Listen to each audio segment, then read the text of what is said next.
Tonight we have Sara Mclarty. She is going to be here talking to us about motivation because we all know that we need it at times, and she is one of the best motivators around. She's been in sport all your life. A triathlete, pro triathlete, coach, motivator in all different senses of the word. So we're so thankful to have her here to give us some tips and tricks of what she does to keep herself motivated. She's had some disappointments in her life. She's had some hard things happen. So I thought in a day like today, where we are all remembering a horrible tragedy that happened in the U.S., that sometimes those kind of things can get us down, and all we want to do is maybe sit on the couch and eat ice cream and just not go out. It kind of depresses you. We all need some motivation, and a lot of times to get outside and do something makes us feel better, but it's the opposite of what we want to do. So I thought Sara would be a great person to talk to us about motivation. So welcome. Thank you so much. Thank you, Kimberly. For everybody who's in here, there is a stack of note cards and a box of pens. Please grab one if you'd like to be active in participating today. So thank you for that lovely introduction, and it is a pleasure to be here again in the Great Dash Sports Store, and thank you, everybody. As Kimberly said, I've been doing sport all my life, upwards of 30 years, as a swimmer, a triathlete, age grouper, professional, all that stuff.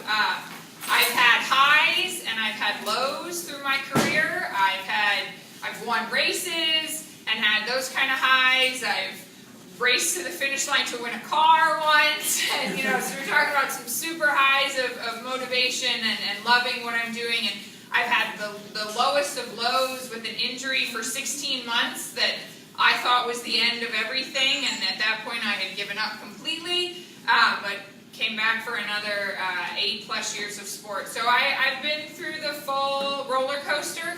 I have a lot of personal experience. And then for the last 11-ish years, I've been based out of here in Claremont working on motivating others as a coach, motivating others to find their motivation, helping people keep motivated, sometimes giving them a swift kick where the sun don't shine to get them, to keep going, to give a little of that motivation. But I've been loving that side of it as well too. And I thought we'd take some time here to use some of those ways to motivate. So, first thing, the most important thing you have to realize is that without a goal, without an end point, there's really nothing to be motivated for. So today, our motivation talk is going to go hand in hand with goals, because there's no motivation to get up and get going and get off the couch if you don't really have something out there that's driving you to keep going. Okay? So you'll see everybody in here has an index card, and if you're at home and you want to follow along, I welcome you to do this exercise with us today. Our index card has 3 bullet points, 1, 2, and 3, and each person's going to fill theirs in on their own as we go through. So number 1, and you're not going to write anything yet until we talk about this, but number 1 is for your goal, okay? And we're going to write in number 1, what is your goal, okay? Well, before you write a goal, we have to talk about what a proper goal is. It's both specific and attainable, okay? So you can't just write a goal for yourself and say, I want to run faster. That's really just too open-ended, and that's not going to be anything that's going to get your butt up and get going, okay? But if we quantify that, if we give that a number and say, I want to run a 5K 2 minutes faster before the end of the year. Okay, now we have a distance, we have a time, we have a goal, and we also have a timeline to get things done. So one of the best parts of motivating yourself is to give yourself a deadline. Not just an open-ended thing. So that's the specificity of your goal, is to put a time on it, put a goal on it, and put some numbers on it, okay? The second part about a goal is to make it attainable, yet challenging, okay? So I could put out there that I have a goal to beat Michael Phelps in a swimming race. I'm not really going to have any motivation for that because we know it's not going to happen. Okay? Unless we Tanya Harding him. Okay? So, that's unattainable. My motivation for that goal, no matter how well I set it, it's not going to be really strong. If I set a goal and I said, my goal is to outswim the 9-year-olds that I coach at kids swim practice, also not going to be really motivational to get me off the couch and in the pool or out doing the exercise. So the second part about this goal that we're each going to come up with is something that is attainable yet challenging. Okay? So something that isn't so far out there like racing Michael Phelps, but something that actually challenges you to work hard. Okay? And then the third little sideline of setting a goal is to make sure that it's something that only has to do with you. One problem I have with some of my athletes setting their goals is, I want to win my age group in the next sprint try. And I'm like, well, that's great, but what if Gwen Jorgensen shows up in your age group? So you go race, you finish second, now you haven't attained your goal, but did you probably do pretty good? Yes. But in the end, your goal was not attained, so now we're looking at, we're down on ourselves and everything, even though it's Gwen Jorgensen. So try and make your goals specific, attainable, and really only having to do with yourself. So that it's only yourself that you have to motivate, and you don't have to go take out the competition or worry about who shows up. So if we spend a second, I want you guys to take your time and pick something specific to yourself that is a goal before the end of the year. We still have 3 months left in this year. That's an attainable amount of time. Everyone's got races coming up. And write something down for yourself in number 1 that's a goal that meets those criteria. You can think about it, and you don't have to do it now, and we can go out running, and you can think about it later. Okay? And continue thinking about it, and I'll move on. The second part about motivation is realizing who your motivators are, or what your motivation is. Okay? So for most people, your motivation is yourself. You're doing this for yourself. Maybe you're doing, and we'll stick to athletic sides of things, maybe you're doing this fitness for yourself. You want to get healthier. You want to lose weight. You want to beat a previous time. That's great. That's self-motivation. And in number 2, we're going to write that. Who is your motivator? For a lot of other people, it's family. I'm doing this to show my kids a healthier lifestyle. I'm doing this to get my family active and be proud of me. I'm doing this so that my parents get to see me do something. Okay? So self and family are pretty popular motivators. Other options are friends, competitors, teammates, people that you train with, maybe the swimmers in your lane at the pool. You guys all challenge yourself to who can do the next set the best. That's fine. Those are your motivators, and acknowledging them is important. I'll talk about myself. My current goal that is specific and has a short amount of time is to finish the Challenge Daytona Pro Race in December, not last. which is again, including other people, but that's a motivator for myself. Now, I'm saying that out loud because when it comes to number 2, who is my motivation? That's all of you guys. Okay, that's the public. And myself as a professional athlete for 15 plus years, I came to realize that I was not self-motivated at all. If I didn't make my goals public, I didn't get anything done. I could put my goals all over my mirror in the bathroom and next to my bed and up on the wall and in the kitchen, and damn it if my butt didn't stay right on the couch. But as soon as I made those public to the people I cared about, and as a professional athlete, your reputation is very important, and getting yourself known and being famous and all that kind of stuff, that was my motivation. And that was proof this year when I set out and I said to all of my friends and all my athletes, and they probably got tired of hearing it, was that in April I was going to race St. Anthony's and finish the race and re-earn my pro card. If I didn't say it to everybody, I wouldn't have done it.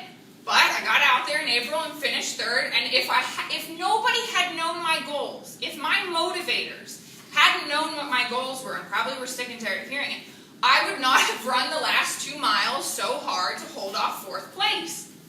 If I hadn't said it, nobody would have known, and I could have just chugged along and been super happy with my result because nobody knew. So that's me. So on 2, I want you to be super honest with yourself and look inside, and you can write it down or just think about it. Who is your motivation? Who is your motivator? We're going to acknowledge this because when you leave here, you're going to tell that person or that people what your goal is, what you've written down on number 1. Because as a self-contained thing, if it's not external to whether it's one person, your dog, cheers, Henry, at least somebody knows about it. Now you have accountability, which is another way to stay motivated. Okay? If everybody knows that I am going for this goal, now I have the motivation to get up and do it. Okay? So tell them. Tell your family. Tell your parents. Tell your kids. Tell your significant other. Talk about it all the time, because those people will hold you accountable. And they'll make it fun, too. We talk about all of our goals to our friends and our training partners because we know they're going to drag us out there and get us to training. Okay? And keep us training. So that's number 2. Finally, number 3 on our card has 2 dashes, and we're going to talk and we're going to write ourselves 2 tips that are going to keep us motivated. These aren't really stepping stone goals, which is something that is a whole nother talk and you can work out with your coach. But these are tips that you're going to do to keep motivated. Okay? And a couple tips for the motivation is to make it, to create habits, to create repetition, to create routine, and create rituals. Okay? When you create things that are habitual, you tend to do it more often. I'll use one thing as an example. Hello, 6:30 run from Dash Sports. This is a routine. Leaving work on Wednesday with your clothes, coming to Dash and doing a 5K run, that's a routine. Setting your alarm at 5:15 in the morning, grabbing your swim bag, heading out the door, and coming to practice at the NTC. That's a routine. That's creating a habit which you're more likely to stay motivated for. If you go to sleep one night and say, well, what am I going to do tomorrow? I can come up with 10 different ways to do nothing. Okay? But if I know that I have a routine, well, easy. Tomorrow's Wednesday. I have swim practice at 6 a.m. to 7, then I go to work, and then I come to run in the afternoon. Now we're on a routine. Now we're creating habits. Creating a ritual is about taking the first step and making it easy. When I tell Andy that he has to go run 22 miles because he has an Ironman in a month, that's a really big goal. If he sits there and keeps thinking, I have to run 22 miles, I have to run 22 miles, that's not easy to approach. That's a really big step. It is super easy to demotivate yourself from, I have to run 22 miles. But if you make the first step so easy, instead of Andy saying to himself, I have to go run 22 miles, Andy says to himself, I'm going to go put my running clothes on. No problem. I can do that. Even I can do that. No problem. Shuffle through the drawers, get dressed, no problem. First easy step. I am not fearful or thinking negative about that at all. Second step, I'm going to go put my running shoes on. No big deal. I'm not thinking about 22 miles anymore. I'm not approaching it as I have to run 22 miles. I'm approaching it, I have to put shoes on. I got this. Then you say to yourself, I got to go fill my water bottles up. All right. Do this every day of my life. We all hydrate ourselves. It shouldn't be very difficult for all of us. We are now 3 steps in. The motivation is rolling. So here's where I want you guys to either write down something you're already doing or something you've thought of now that we're talking about it and we're putting it in perspective that you already do, or something maybe you'd like to try doing. That's 2 things that are routine, ritual, or habit. How can you make your first step easy? If you hate getting on a bike ride, going on a bike ride, no problem. Just think about, I'm just going to go pump my tires. We can all do that, okay? I'm just going to put my cycling clothes on. Now the motivation is rolling. You're already 2 to 3 steps in the process. It's going. You're thinking positively and how easy it is. Next thing you know, you're out the door and going, and it's super easy. So that's the final thing, is to just sort of tell yourself 2 things, and steps on our note cards here that are ritual or habits that you already do, and acknowledge those as being good things, or maybe something that you've thought of through this that you can make your least favorite sport a little bit easier to go out and do. So for me, again, I like to use myself as an example. I dislike running, but I am motivated by other people. So this first step of me getting here and talking is the easiest thing in the world for me to do. Okay, no problem with that. This is a pleasure to me, but it required me to talk, be with other people. I'm already rolling. I'm going to go put my running clothes on. Again, a super easy step along the way, and then join you guys for a 5K run today. If anybody has any questions, I'm motivated. Good luck.